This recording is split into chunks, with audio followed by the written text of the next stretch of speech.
ಮಾತ್ರ ಸ್ಪರ್ಶಾಸ್ತು ಕೌಂತೆಯ ಶೀತೋಷ್ಣ ಸುಖ ದುಃಖದಾಹ ಆಗಮಾಪಾಯೀನೋ ನಿತ್ಯಾಸ್ ತಾಮ್ಸ್ ತಿತಿಕ್ಷ ಸ್ವಭಾರತ. ಈ ಶ್ಲೋಕವನ್ನು ಅರ್ಧಕ್ಕೆ ನಿಲ್ಲಿಸಿ ನಾನು ಲಾಸ್ಟ್ ವಿಡಿಯೋನ ಎಂಡ್ ಮಾಡಿದ್ದೆ. ಇದರ ಅರ್ಥವನ್ನು ನಾವು ಇವತ್ತು ತಿಳ್ಕೊಳ್ಳೋಣ ಬನ್ನಿ. ನಾವು ನಮ್ಮ ದೇಹವನ್ನು ಹೇಗೆ ಗುರುತಿಸಿಕೊಳ್ಳುತ್ತೇವೆ ಎನ್ನುವುದರ ಉಲ್ಲೇಖವನ್ನು, ಅದರ ಯಾತನೆಗಳನ್ನು ಕೃಷ್ಣ ಪರಮಾತ್ಮ ಭಗವದ್ಗೀತೆಯಲ್ಲಿ ಹೀಗೆ ಹೇಳುತ್ತಾನೆ. ಹೇ ಕುಂತಿ ಪುತ್ರ, ಶೀತೋಷ್ಣ ಸುಖ ದುಃಖಗಳು ಕಾಣಿಸಿಕೊಂಡು ತಾತ್ಕಾಲಿಕವಾಗಿ ಇದ್ದು ಸ್ವಲ್ಪ ಸಮಯದ ನಂತರ ಇಲ್ಲವಾಗುವುದು. ಚಳಿಗಾಲ ಬೇಸಿಗೆಗಳು ಬಂದು ಹೋದಂತೆ ಹೇ ಭರತ ವಂಶೋದ್ಭವನೆ, ಇಂತಹ ಅವಸ್ಥೆಗಳನ್ನೇನಿದ್ದರೂ ಇಂದ್ರಿಯ ಗ್ರಹಿಕೆಗಳು ವ್ಯಕ್ತಿಯು ಅವುಗಳಿಂದ ಬಾಧಿತನಾಗದೇ ಇದ್ದು ಅವನ್ನು ಸಹಿಸಲು ಅಭ್ಯಾಸ ಮಾಡಿಕೊಳ್ಳಬೇಕು. ಇದು ಭಗವದ್ಗೀತೆಯ 2 ಮತ್ತು 1:4 ಶ್ಲೋಕದಲ್ಲಿದೆ. ಬೇಸಿಗೆಯಲ್ಲಿ ನಮಗೆ ತಣ್ಣೀರು ಹಿತಕರವಾಗಬಹುದು, ಆದರೆ ಚಳಿಗಾಲದಲ್ಲಿ ನೀರು ಕೊರೆಯುವಂತೆ ಇರುತ್ತದೆಯಾಗಿ ಅದೇ ತಣ್ಣೀರನ್ನು ನಾವು ಹತ್ತಿರ ಬರಗೂಡುತ್ತೇವೋ ಇಲ್ಲವೋ ಹೇಳಲಿಕ್ಕಾಗದು. ಏನೇ ಇರಲಿ, 2 ಸಂದರ್ಭಗಳಲ್ಲೂ ನೀರು ಒಂದೇ. ಆದರೆ ಆ ನೀರು ನಮ್ಮ ದೇಹ ಸ್ಪರ್ಶ ಮಾಡದಂತಾಗದು, ಹಾಗೇನೆ ಮಾಡುತ್ತದೆಯಾದ್ದರಿಂದ ಅದು ತಣ್ಣಗಾಗಿದೆ ಎಂದು, ಬಿಸಿಯಾಗಿದೆ ಎಂದು ನಾವು ಗ್ರಹಿಸುತ್ತೇವೆ. ಸುಖ ದುಃಖಗಳ ಎಲ್ಲ ಭಾವನೆಗಳು ದೇಹದಿಂದಾಗಿ ಉಂಟಾಗುತ್ತವೆ. ಕೆಲವು ನಿರ್ದಿಷ್ಟ ಸಂದರ್ಭಗಳಲ್ಲಿ ದೇಹ ಹಾಗೂ ಮನಸ್ಸುಗಳು ಇದು ಸುಖ ಅಥವಾ ದುಃಖ ಎಂಬ ಭಾವನೆಗಳನ್ನು ಅರ್ಥ ಮಾಡಿಕೊಳ್ಳುತ್ತವೆ. ವಾಸ್ತವವಾಗಿ ನಾವು ಸುಖಕ್ಕಾಗಿ ಹಂಬಲಿಸುತ್ತಿದ್ದೇವೆ, ಏಕೆಂದರೆ ಸುಖವಾಗಿರುವುದು ಆತ್ಮದ ಸ್ವರೂಪ ಸ್ಥಿತಿ. ಆತ್ಮವು ಪರಮಪುರುಷನ ವಿಭಿನ್ನಾಂಶ. ಪರಮಪುರುಷನು ಸಚ್ಚಿದಾನಂದ ವಿಗ್ರಹ, ಅಂದರೆ ಜ್ಞಾನ, ಆನಂದ ಹಾಗೂ ನಿತ್ಯತೆಗಳ ಸಾಕಾರ ರೂಪ. ಕೃಷ್ಣ ಎಂಬ ಹೆಸರೇ ಮತಪಂಥಗಳ ಸೋಂಕಿಲ್ಲದ್ದು ಹಾಗೂ ವಾಸ್ತವವಾಗಿ ಉತ್ತಮೋತ್ತಮ ಆನಂದ ಎಂದು ಅರ್ಥ ಉಳ್ಳದ್ದು. ಕೃಷ್ ಎಂದರೆ ಅತ್ಯಂತ ಶ್ರೇಷ್ಠ ಎಂದು, ನಾ ಎಂದರೆ ಸಂತೋಷ ಎಂದು ಅರ್ಥ. ಕೃಷ್ಣನು ಸಂತೋಷದ ಸಂಕ್ಷಿಪ್ತ ರೂಪ. ಅವನ ವಿಭಿನ್ನಾಂಶರಾಗಿ ನಾವು ಸಂತೋಷಕ್ಕಾಗಿ ಹಂಬಲಿಸುತ್ತೇವೆ. ಸಮುದ್ರದ ಒಂದು ಹನಿ ನೀರಿಗೆ ಇಡೀ ಸಮುದ್ರದ ಒಟ್ಟು ನೀರಿನ ಎಲ್ಲ ಲಕ್ಷಣಗಳು ಇರುತ್ತವೆ. ನಾವು ಪರಮಪೂರ್ಣ ಪುರುಷನ ಸೂಕ್ಷ್ಮಾತಿ ಸೂಕ್ಷ್ಮ ಕಣಗಳೇ ಆದರೂ ಆ ಪೂರ್ಣನ ಸಕಲ ಲಕ್ಷಣಗಳು ನಮ್ಮಲ್ಲಿವೆ. ಅಣುಸದೃಶ್ಯವಾದ ಆತ್ಮವು ಗಾತ್ರದಲ್ಲಿ ಅತಿ ಸಣ್ಣದಾದರೂ ಇಡೀ ದೇಹವು ಅದ್ಭುತ ರೀತಿಯಲ್ಲಿ ಬಹುತೇರೇನ ಕಾರ್ಯ ಮಾಡುವಂತೆ ಪ್ರೇರೇಪಿಸುತ್ತದೆ. ಈ ಜಗತ್ತಿನಲ್ಲಿ ನಾವು ದೊಡ್ಡ ದೊಡ್ಡ ನಗರಗಳನ್ನು ನೋಡುತ್ತೇವೆ, ಹೆದ್ದಾರಿಗಳನ್ನು ಕಾಣುತ್ತೇವೆ, ಬೃಹತ್ ಕಟ್ಟಡಗಳು, ಸ್ಮಾರಕಗಳು, ಉನ್ನತ ನಾಗರಿಕತೆಯು ನಮಗೆ ಗೋಚರಿಸುತ್ತದೆ. ಇವೆಲ್ಲವನ್ನು ಉಂಟು ಮಾಡಿದವರು ಯಾರು? ದೇಹದಲ್ಲಿರುವ ಅತಿ ಸೂಕ್ಷ್ಮವಾದ ಅಣುವೆಂಬ ಕಿಡಿಯು ಇವೆಲ್ಲವನ್ನೂ ಮಾಡಿದೆ. ಆತ್ಮವೆಂಬ ಸಣ್ಣದೊಂದು ಕಿಡಿಯು ಇಷ್ಟೆಲ್ಲ ಅದ್ಭುತಗಳನ್ನು ಮಾಡಬಲ್ಲದು ಅಂದ ಮೇಲೆ ಪರಮ ಪರಿಪೂರ್ಣ ಚೇತನನು ಏನನ್ನೇ ಮಾಡಬಲ್ಲ ಎಂದು ಊಹಿಸಿಕೊಳ್ಳುವುದೇ ನಮಗೆ ಕಷ್ಟಕರವಾಗುತ್ತದೆ. ದೇಹದಲ್ಲಿರುವ ಈ ಸೂಕ್ಷ್ಮಾಕಾರದ ಆತ್ಮವೆಂಬ ಅಣುವಿನ ನೈಸರ್ಗಿಕ ಒಲವು ಈ ಪೂರ್ಣದ ಗುಣಗಳನ್ನು, ಜ್ಞಾನ, ಆನಂದ ಹಾಗೂ ನಿರಂತರತೆಗಳನ್ನು ಪಡೆದುಕೊಳ್ಳುವುದೇ ಆಗಿರುತ್ತದೆ. ಆದರೆ ಭೌತಿಕ ದೇಹದ ದೆಸೆಯಿಂದ ಈ ಅಪೇಕ್ಷೆಗಳು ಭಗ್ನಗೊಳ್ಳುತ್ತವೆ.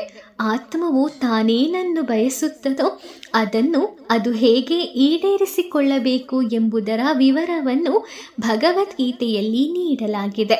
ಒಂದು ಅಸಮಗ್ರ ಉಪಕರಣದ ನೆರವಿನಿಂದ ನಾವು ಈ ಹೊತ್ತು ನಿತ್ಯತೆ, ಆನಂದ ಹಾಗೂ ಜ್ಞಾನಗಳನ್ನು ಗ್ರಹಿಸಿಕೊಳ್ಳಲು ಪ್ರಯತ್ನಿಸುತ್ತಿದ್ದೇವೆ. ನಾವು ಈ ಗುರಿಯತ್ತ ಮುನ್ನಡೆಯದಂತೆ ನಮ್ಮ ಐಹಿಕ ದೇಹವು ನಮ್ಮನ್ನು ತಡೆಯುತ್ತಿದೆ. ಆದ್ದರಿಂದ ನಾವು ನಮ್ಮ ಈ ದೇಹವನ್ನು ಮೀರಿದ ಒಂದು ಅಸ್ತಿತ್ವವನ್ನು ಸಾಕ್ಷಾತ್ಕಾರ ಮಾಡಿಕೊಳ್ಳಬೇಕು. ನಾವು ಈ ದೇಹವಲ್ಲ ಎಂಬ ಪುಸ್ತಕ ಜ್ಞಾನ, ಅಂತಹ ಅರಿವನ್ನು ಪಡೆಯಲು ಸಾಕಾಗದು. ನಾವು ನಮ್ಮ ದೇಹದ ಯಜಮಾನರು, ಆಳುಗಳು ಅಲ್ಲ ಎಂಬ ಅಂಶವನ್ನು ಸದಾ ಪ್ರತ್ಯೇಕವಾಗಿಯೇ ಇರಿಸಿಕೊಂಡಿರಬೇಕು. ಒಂದು ಮೋಟಾರು ಕಾರನ್ನು ನಡೆಸುವ ಬಗೆಯೂ ನಮಗೆ ಚೆನ್ನಾಗಿ ತಿಳಿದಿದ್ದರೆ ಆ ಕಾರು ನಮಗೆ ಒಳಿತಾದ ಸೇವೆ ಕೊಡುತ್ತದೆ. ಅದೇ ಚೆನ್ನಾಗಿ ಕಾರು ನಡೆಸುವ ಕಲೆ ನಮಗೆ ಗೊತ್ತಿಲ್ಲದೆ ಹೋದರೆ ಅಪಾಯಕ್ಕೆ ಸಿಕ್ಕಿ ಹಾಕಿಕೊಳ್ಳುತ್ತೇವೆ. ಈ ದೇಹವನ್ನು ಇಂದ್ರಿಯಗಳಿಂದ ಮಾಡಲಾಗಿದೆ. ಇಂತಹ ಇಂದ್ರಿಯಗಳೇನಾದರೂ ಸರ್ವದಾ ಬಾಹ್ಯ ವಸ್ತುಗಳಾಗಿ ಹಂಬಲಿಸುತ್ತವೆ. ಕಣ್ಣುಗಳು ಲಾವಣ್ಯವತಿಯಾದ ತರುಣಿಯೊಬ್ಬಳನ್ನು ನೋಡಿ, ಆಹಾ, ಇಲ್ಲೊಬ್ಬ ಸುಂದರಿ ಹೋಗುತ್ತಿದ್ದಾಳೆ, ಅಥವಾ ಒಬ್ಬ ಚೆಲುವ ಹೋಗುತ್ತಿದ್ದಾನೆ, ಅವನನ್ನು ಇನ್ನೂ ಸ್ವಲ್ಪ ಹೊತ್ತು ಹಾಗೆ ನೋಡುತ್ತಿರೋಣ ಎನ್ನುತ್ತವೆ. ಆಗೋ, ಇಂಥಲ್ಲಿ ಒಂದು ಭರ್ಜರಿ ಸಂಗೀತ ಕಚೇರಿ ನಡೆಯುತ್ತಿದೆ, ಸಂಗೀತ ಸುಧೆ ಸವಿಯೋಣ ಎನ್ನುತ್ತವೆ ಕಿವಿಗಳು. ಇಂತಹ ಒಂದು ಸ್ಥಳದಲ್ಲಿ ಒಂದು ಒಳ್ಳೆಯ ಫಲಹಾರ ಮಂದಿರ ಇದೆ. ರುಚಿಕಟ್ಟಾದ ತಿಂಡಿ ಪದಾರ್ಥಗಳಿಗೆ ಆ ಸ್ಥಳ ಹೆಸರುವಾಸಿ. ಅಲ್ಲಿಗೆ ಹೋಗಬಾರದೇಕೆ ಎಂದು ನಾಲಿಗೆ ಹೇಳುತ್ತದೆ. ಹೀಗೆ ಇಂದ್ರಿಯಗಳು ನಮ್ಮನ್ನು ಒಂದೆಡೆಯಿಂದ ಇನ್ನೊಂದೆಡೆಗೆ ಒಯ್ಯುತ್ತಲೇ ಇರುತ್ತದೆ. ಇದರಿಂದಾಗಿ ನಾವು ಪಥಭ್ರಾಂತರಾಗುತ್ತೇವೆ. ಇಂದ್ರಿಯಾಣಾಂ ಹಿ ಚರತಾಂ ಯನ್ ಮನೋನುವಿಧೀಯತೆ ತತ್ ಅಸ್ಯ ಹರತಿ ಪ್ರಜ್ಞಾಂ ವಾಯುರ್ ನಾವಂ ಇವಾಂಭಸಿ.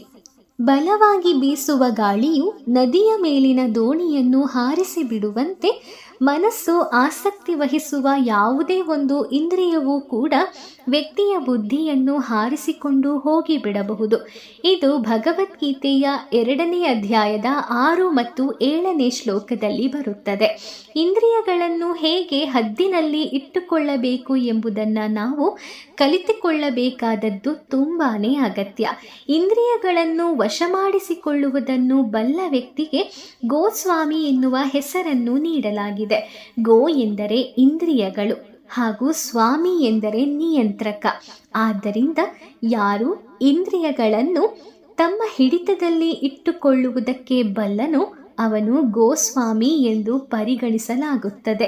ಯಾವ ವ್ಯಕ್ತಿಯು ತನ್ನನ್ನು ತನ್ನ ಭ್ರಮಾತ್ಮಕ ದೇಹದ ಜೊತೆಗೆ ಗುರುತಿಸಿಕೊಳ್ಳುತ್ತಾನೋ ಅವನು ತಾನು ಚೇತನಾತ್ಮ ಎನ್ನುವ ಗ್ರಹಿಕೆಯಲ್ಲಿ ಸ್ಥಿತನಾಗಲಾರ ಎಂದು ಶ್ರೀಕೃಷ್ಣ ಪರಮಾತ್ಮನು ಹೇಳುತ್ತಾನೆ. ದೈಹಿಕ ಸುಖವು ಹೊಯ್ದಾಡುವ ದೀಪವಿದ್ದಂತೆ. ಅಷ್ಟೇ ಅಲ್ಲ, ಅದು ಅಮಲು ತರುವಂಥದ್ದು ಕೂಡ ಹೌದು. ಆ ಸುಖವು ತಾತ್ಕಾಲಿಕವಾದುದರಿಂದ ನಾವು ಅದನ್ನು ಪೂರ್ತಿಯಾಗಿ ಅನುಭವಿಸುವುದು ಕೂಡ ಸಾಧ್ಯವಿಲ್ಲ. ನಿಜವಾದ ಸುಖವು ಆತ್ಮದ್ದು, ದೇಹದ್ದಲ್ಲ. ದೈಹಿಕ ಸುಖದ ಕಡೆಗೆ ಹೊರಳದಂತೆ ನಾವು ನಮ್ಮ ಬದುಕನ್ನು ರೂಪಿಸಿಕೊಳ್ಳಬೇಕು. ನಾವೇನಾದರೂ ದೈಹಿಕ ಸುಖದೆಡೆಗೆ ಹೋದರೆ ಆಗ ದೇಹದಾಚೆಗಿನ ನಮ್ಮ ನೈಜ ವ್ಯಕ್ತಿತ್ವದಲ್ಲಿ ಸ್ಥಿತರಾಗುವುದು ನಮಗೆ ಸಾಧ್ಯವಾಗುವುದಿಲ್ಲ. ವೀಕ್ಷಕರೇ, ನಾವಿಲ್ಲಿ ತಿಳಿದುಕೊಂಡ ಹಾಗೆ ಈ ದೇಹ ಎನ್ನುವಂತಹ ಒಂದು ಗಾಡಿಯಲ್ಲಿ ನಮ್ಮ ಆತ್ಮ ಎನ್ನುವ ಚೇತನ ತುಂಬಿಕೊಂಡಿದೆ. ಆತ್ಮದ ಹೊರತು ಈ ದೇಹಕ್ಕೆ ಯಾವುದೇ ಬೆಲೆ ಇಲ್ಲ. ಭೋಗೈಶ್ವರ್ಯ ಪ್ರಸಕ್ತಾನಾಂ ತಯಾಪಹೃತ ಚೇತಸಾಂ ವ್ಯವಸಾಯಾತ್ಮಿಕ ಬುದ್ಧಿ ಸಮಾಧಾನೌ ವಿಧೀಯತೆ ತ್ರೈಗುಣ್ಯ ವಿಷಯ ವೇದ ನಿಸ್ತ್ರೈಗುಣ್ಯೋ ಭವಾರ್ಜುನ ನಿದ್ವಂದೋ ನಿತ್ಯಸತ್ಯಸ್ಥೋ ನಿರ್ಯೋಗಕ್ಷೇಮ ಆತ್ಮವಾನ್. ನಾವು ನಮ್ಮ ದೇಹಗಳಲ್ಲ ಎನ್ನುವಂತಹ ಒಂದು ವಿಶೇಷವಾದ ಮಾಹಿತಿಯ ಮೇರೆಗೆ ಈ ಒಂದು ವಿಶೇಷವಾದ ಭಗವದ್ಗೀತೆಯ 2ನೇ ಅಧ್ಯಾಯದ 44 ಮತ್ತು 45ನೇ ಈ ಶ್ಲೋಕವು ನಮ್ಮ ಇಂದ್ರಿಯ ತುಷ್ಟಿತೆಯ ಬಗ್ಗೆ ಬಹಳಷ್ಟು ವಿವರವನ್ನು ನೀಡುತ್ತದೆ. ಅದರ ವಿವರಣೆಯನ್ನು ನಾನು ಮುಂದೆ ಬರುವಂತಹ ವಿಡಿಯೋದಲ್ಲಿ ನಿಮಗೆ ತಿಳಿಸ್ತೀನಿ ವೀಕ್ಷಕರೇ. ಅಲ್ಲಿವರೆಗೂ ಈ ಒಂದು ವಿಶೇಷವಾದ ಮಾಹಿತಿಯನ್ನು ಕೇಳಿದ್ದಕ್ಕಾಗಿ ನಿಮಗೆ ಧನ್ಯವಾದಗಳು. ಹಾಗೆ ಈ ಮಾಹಿತಿ ಇಷ್ಟವಾಗಿದ್ದರೆ, ಭಗವದ್ಗೀತೆಯ ಈ ಸಂದೇಶ ನಿಮಗೆ ಮೆಚ್ಚುಗೆ ಆಗಿದ್ದರೆ ಈ ವಿಡಿಯೋಗೆ ಒಂದು ಲೈಕ್ ಮಾಡಿ, ಹಾಗೆ ಶೇರ್ ಮಾಡಿ. ಇದೇ ರೀತಿಯ ಕೃಷ್ಣನ ಸಂದೇಶಗಳನ್ನು ತಿಳಿಯಲು ನಮ್ಮ ನಮ್ರೀಲ್ಸ್ ಯೂಟ್ಯೂಬ್ ಚಾನಲ್ಗೆ ಸಬ್ಸ್ಕ್ರೈಬ್ ಆಗಿ. ಮುಂದಿನ ವಿಡಿಯೋದಲ್ಲಿ ಮತ್ತೆ ಭೇಟಿ ಮಾಡ್ತೀನಿ. ಓಂ ಶ್ರೀ ಕೃಷ್ಣಾಯ ನಮಃ. ಆ ಕೃಷ್ಣ ಪರಮಾತ್ಮ ನಿಮಗೆಲ್ಲರಿಗೂ ಒಳ್ಳೆಯದನ್ನು ಮಾಡಲಿ. ಧನ್ಯವಾದಗಳು.